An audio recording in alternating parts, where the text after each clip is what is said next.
Today, I'm going to be talking about how to sell to the government without dealing with outrageous and excessive paperwork. Yes, I know what you're thinking. How is that possible? How do you deal with the government when the average solicitation is 30 pages long? How do you deal with the government without dealing with excessive paperwork? I'm going to show it to you in this video, okay? But before we even go into that, first of all, I want to thank you for 600 subscribers. Wow. When I think about 600 people in a room, that is amazing, especially given that this channel is not for everybody. It's not everybody who wants to figure out a better system for their government procurement process. There are people who are perfectly comfortable with laying down on the ground for 5 hours, highlighting the important aspects of the solicitation, writing proposals for 3 weeks, hoping that one day they would win the contract, hoping that they have the ability to write a compliant proposal. Yet, 600 of you have decided that you want to be part of the group of people who have a better and more efficient system. Thank you for choosing me to show you that path. Big announcement. A lot of people have been asking, and the proposal writing group session, another one is starting on the 9th of June. I started the first proposal writing session last week, Saturday, and it's been great so far. Okay? After this proposal writing session, I have three promises for you. Number one, you're going to be able to break down solicitations with ease. You're going to be able to find subcontractors and create a list with ease. And most of all, where the biggest pain comes in, you're going to have the ability to write compelling proposals in less than 2 hours. If I'm unable to achieve that with you, I will give you back your money. So if you're interested in being part of this program, it's etimgodwin4@gmail.com. I will send you a payment link for you to secure your spot. But guys, take a look at this face. Do you know this guy? Let's be honest. I know there will be about three groups of people here. There are people who would say, hey, look, I know nothing about this guy. There are people who say, well, that's a common face. I've seen that face before. And there are people who say, like, who doesn't know this guy? Of course I know him. But let's say you don't know him. Maybe this face might ring a bell. I'm sure memories are coming to mind now of this movie, what this is all about. But the guy in the previous picture, this guy, is Jordan Belford. He wrote a book titled Straight Line Sale, where he described three types of customers. The first type of customer he talked about, looky guys, listen and listen carefully, okay? I wouldn't wish my enemies an interaction with these types of customers. And I'm being very serious. You see, these individuals are browsing without a strong intention to buy. They might be interested in the product or service, but they're not actively looking to make a purchase. And guess what? They are the most inquisitive. Hey, so what color was your shirt when you came up with this product? Why did you decide to use the product, or why did you decide to create the product in March? Did you get married before you created the product? The worst part is that when you answer all their questions, they do not make a purchasing decision. So they essentially wasted your time. They can be the most challenging to convert because their interest level is low and they require significant persuasion to move them to a buying decision. You want to stay away from customers like this. The other type of customer that Jordan Belfort talked about was the buyer in power. Now, these are customers who have the potential to buy, but are not urgently or immediately looking to buy. So, check this out. They are not yet feeling the pain of not having that product or service. So, they would usually tell you, well, I'm shopping around right now. They have the means and the authority to make a purchase decision, but they may need more information, more reassurance, more time before committing. Effective persuasion and addressing their concerns can convert them into buyers. And the last type of buyer, the buyer in heat. So these are the customers who are highly motivated and ready to buy immediately. These people are already feeling the pain of not having your product or service. They have a strong need or desire for the product or service and they're looking for a quick solution. See, these buyers are the easiest to close because they already have a conviction. All they need is a nudge, a little push. But the big question here is, because we are still talking about government contracting, right? What kind of customer is the government? Well, guys, it's not a straightforward answer. Like, I wish I could just say, well, they're buyers in heat. But government contracting is a little bit more layered than that. And I'm going to be explaining. It really depends on the notice type that you're focusing on. What do I mean? Well, first of all, sources sought. When I think about a sources sought notice type, it reminds me of the looky loo. Why? Well, because these solicitations are used by government agencies to gather information about potential vendors and their capabilities. They're not seeking to make any immediate purchase, but they're exploring what is in the market, understanding their available options. And they state it in the solicitation very clearly.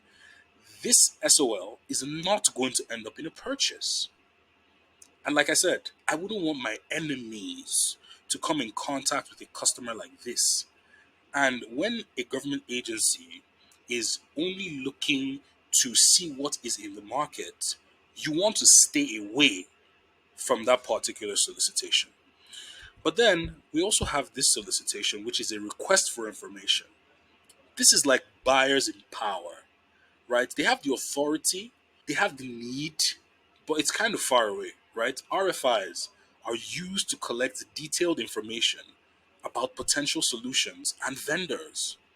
While not an immediate purchase, the agency is seriously considering options and gathering specific data to inform their future procurement decisions. So they know they're going to make a decision at that point, but it's not too certain on when. So let me ask you this. Are you going to wait for someone to decide to give you the money that you need in your business?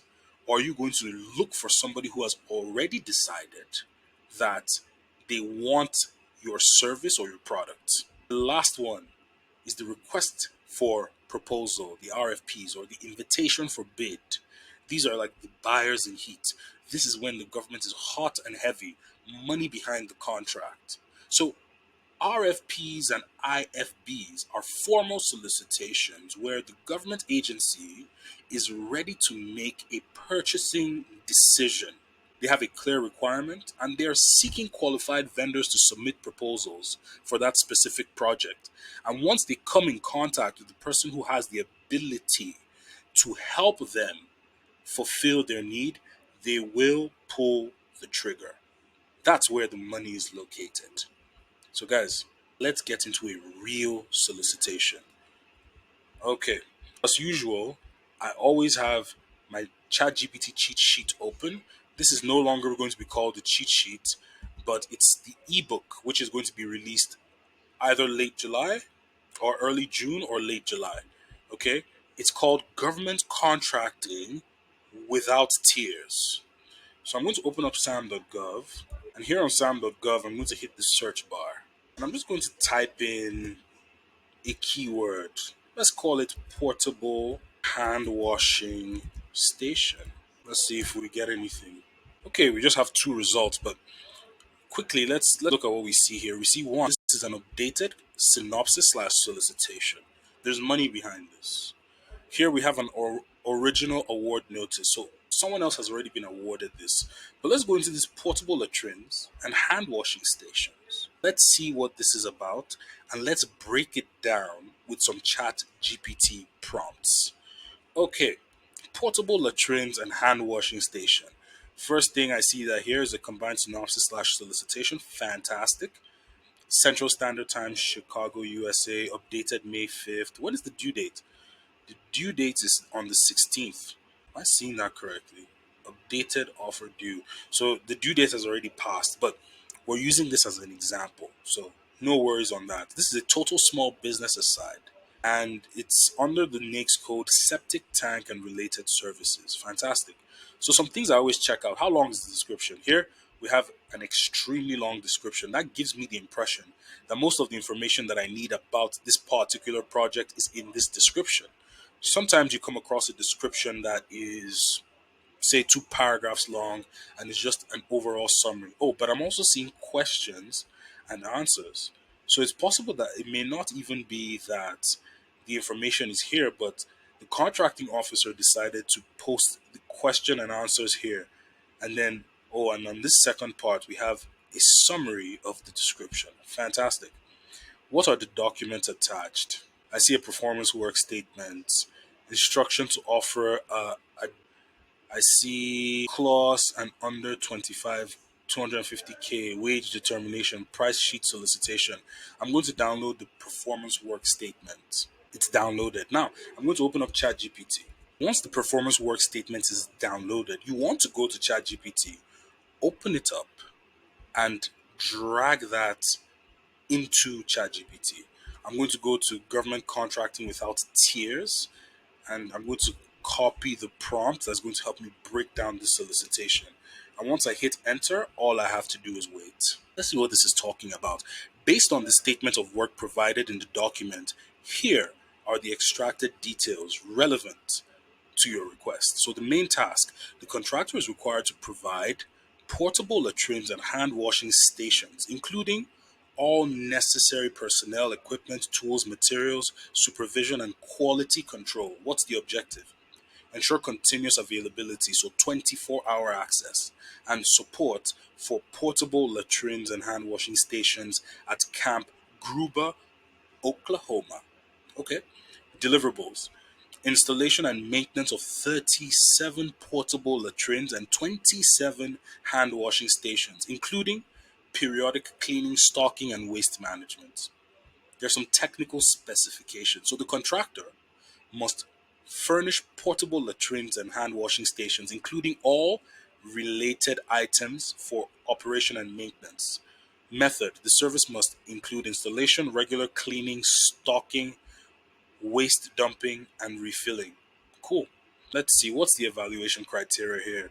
Proposals will be evaluated based on technical capability, compliance with technical and performance specification, past performance, and pricing. Wonderful. So, evaluation factor emphasis will be on the contractor's ability to meet the technical requirements. Guys, this is as clear as day. It hasn't been 5 minutes, but I know how many portable latrines are needed for this project. I know what the evaluation criteria is going to be looking at the most. So, if I'm thinking, oh, well, I have the lowest price, well, the solicitation is telling us that there's going to be emphasis on technical capability. So, do you have the technical capability? It's important to focus on what the solicitation is focusing on and not what you think is the best way to go. But after we have broken down the solicitation, we've had an understanding of what the solicitation is talking about. How do we go ahead? What do we do next? Well, perhaps you can begin your process of looking for a possible subcontractor. So I can already tell that this is going to be for portable latrine companies. So I can just say something like create a Boolean string to find the companies that can handle the work in the location stipulated. I just decided to use that word. You don't have to use that. Okay, so it says to create an effective Boolean search string to find companies capable of providing portable latrines and hand washing stations in Camp Gruber, Oklahoma. You can use keywords related to the service required and the geographic location. Here's the Boolean search string. Guys, if you join the proposal writing class, I'm going to be showing you how to make these more dynamic, to add more keywords. But I'm going to take what ChatGPT has given us and I'm going to go to a fresh Google search and I'm going to throw it in there. Here we go, guys. Now, what we're seeing on the first page of Google are portable hand washing station rentals in Oklahoma. Let's take JT Septic and Co. first. These guys have some great information on the front of their website, but check this out. Let's say you wanted to find out, does this company actually have what it takes to handle the solicitation? Check this out. I'm going to copy everything on this company page. I'm going to go back to ChatGPT. I'm going to say, hey, listen, look at the information below. and compare with the SOL and let me know if there is a fit. Okay, and I pasted everything there. You can see it's long. And let's go. Let's see what this generates. Okay, comparing the services offered by JT Services to the requirements specified in the statement of work for portable latrines and hand washing stations at Camp Gruber, Oklahoma. Here are the key points of alignment and potential gaps. Okay, so what's the alignment? Service offering. JT Services provides portable latrines and hand washing stations rental, which directly aligns with the primary need outlined in the SOW. Fantastic.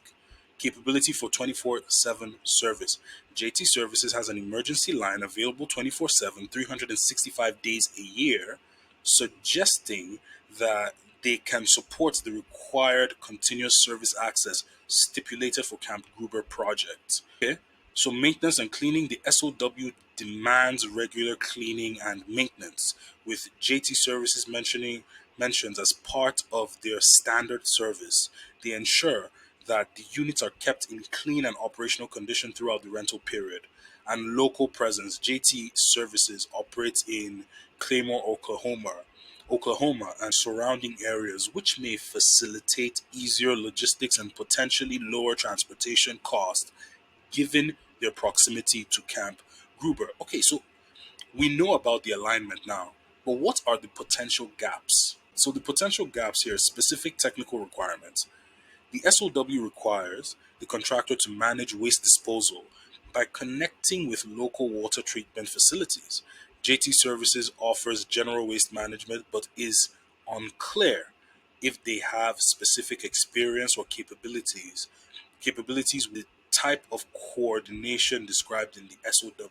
Guys, I was talking to somebody actually a few hours ago, and he was telling me, he said, hey, listen, ChatGPT hallucinates. It doesn't tell you the truth. If it doesn't know the answer, it's going to lie to you. Let's test it. Okay? So I'm going to open Disney. Let's be silly about it. I'm going to open Disney. I'm going to go into Disney and I'm going to copy everything on this Disney page. Let me see. There's not much text. I'm just going to copy it. Everything on this Disney page. What about this company? Can they fulfill the job?